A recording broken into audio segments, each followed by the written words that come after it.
Well, I mean, I think everything that Justin says is misinformation, Hmm. but worry not because Joe Biden is on top of it, folks. There's hundreds of millions of dollars spent by the Biden administration to combat misinformation. So, Justin, this is a story that you brought to my attention. In fact, you recorded an entire video on it for your Justin Haskins channel on YouTube. So why don't you go ahead and walk us through the Biden's creepy misinformation programs? Go ahead. Sure. So, Open the Books, which is a really great nonprofit organization that takes a close look at government spending, tracks government spending, and tries to hold government accountable, especially on the fiscal side of things. Did a really amazing report where they went through and they looked at Biden Harris era as well as Trump era spending on government spending on misinformation, disinformation, and something called malinformation programs. Now, these are not programs inside the government. These are programs outside the government that the government's funding. So we're talking about government grants for universities, for example, government grants to think tanks, nonprofit organizations, etc., as well as some of the money went to government contractors. So these would be people who are working directly for the government to accomplish some sort of misinformation or disinformation goal. So what they found was when they did the analysis, it was during the Trump administration, it was something like $6 million was spent on this. Okay. During the Biden-Harris administration, it was $267 million were spent on this.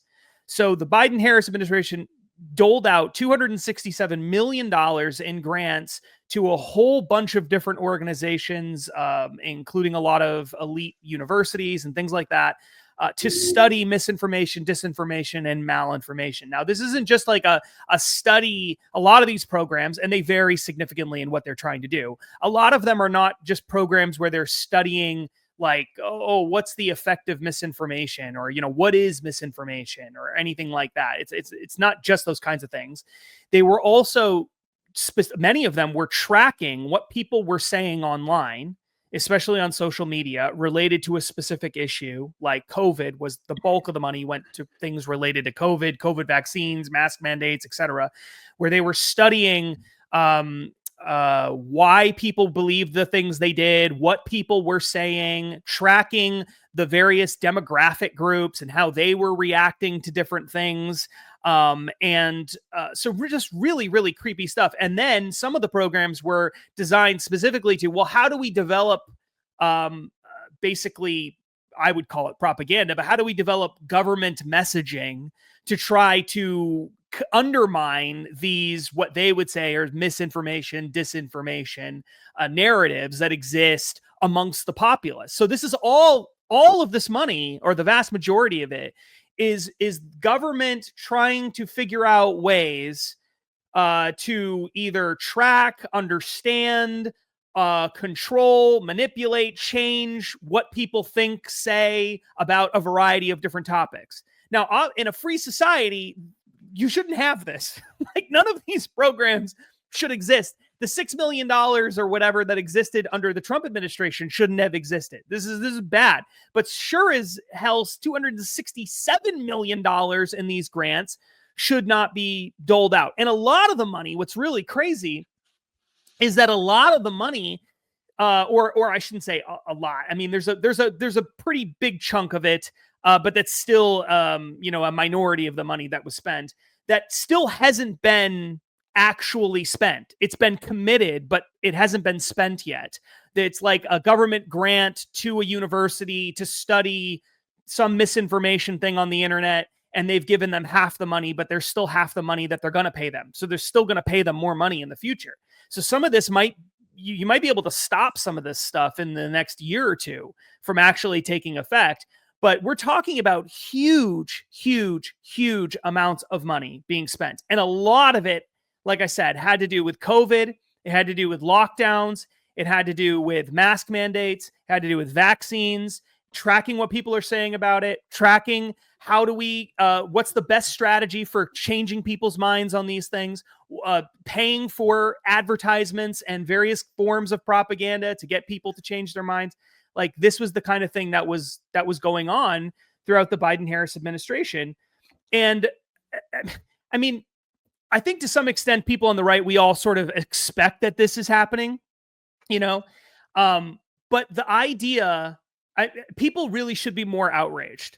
The idea that taxpayers would be paying for the government to give money to other organizations to study how best to manipulate taxpayers' opinions about things publicly posted in the world is just, I mean, this is stuff that you would see in like the Soviet Union or something. Like, that's what this is.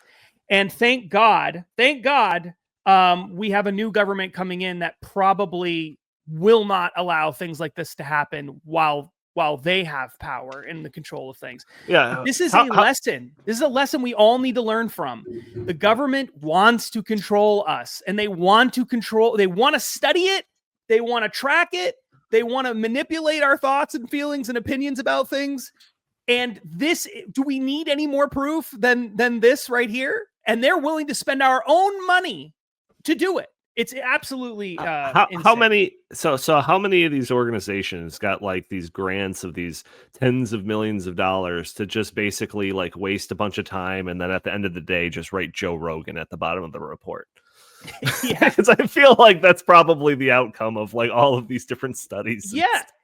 Well, I mean, a lot of it was, surely that's part of it, but a lot of it was like, how do we change people's opinions? So how do we stop people from seeing Joe Rogan would be maybe one way of thinking about that. Or how do we convince people that who have seen Joe Rogan to change it? And some of it was like, I mean, some of it's really demeaning. Like, there was one study in particular that was at the University of Pennsylvania that was funded, a $2 million grant, University of Pennsylvania, Ivy League school, really left-wing, hardcore on COVID, lockdowns, mask mandates, all that stuff.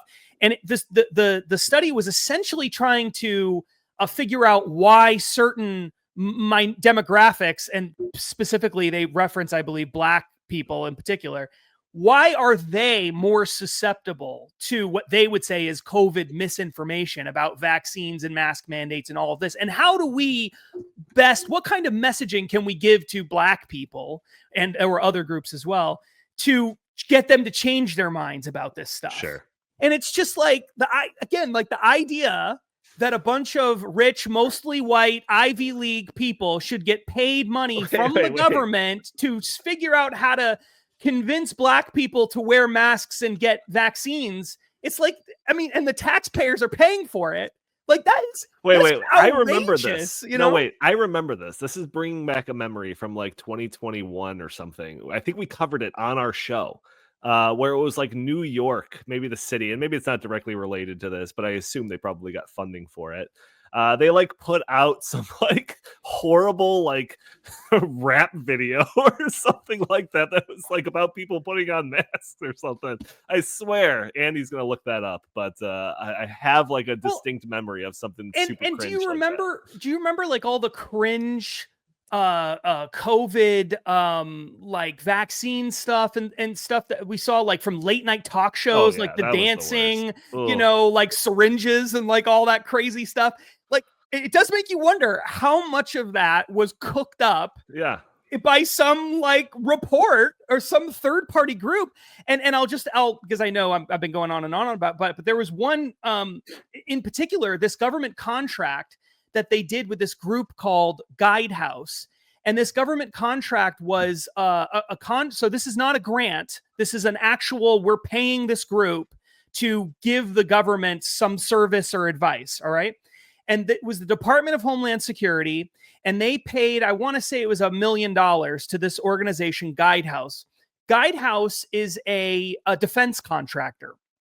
And what they wanted Guidehouse to do was to help advise them on misinformation, disinformation, counter messaging. We're talking about a defense contractor giving propaganda services to the government to use on the population. Like, again, this is insane. Like, this is insane that we would allow this, that we would allow this to happen. And so the scope of this doesn't even include all the money the government spent on its own operations, like whatever the CIA might have been doing, or the FBI, or whatever, right? We're just talking about how much money they were giving externally to other people on this. So this is much worse than what we're seeing here. Even this is just the most outrageous thing imaginable, and hopefully we never go back to it. But man, I don't know.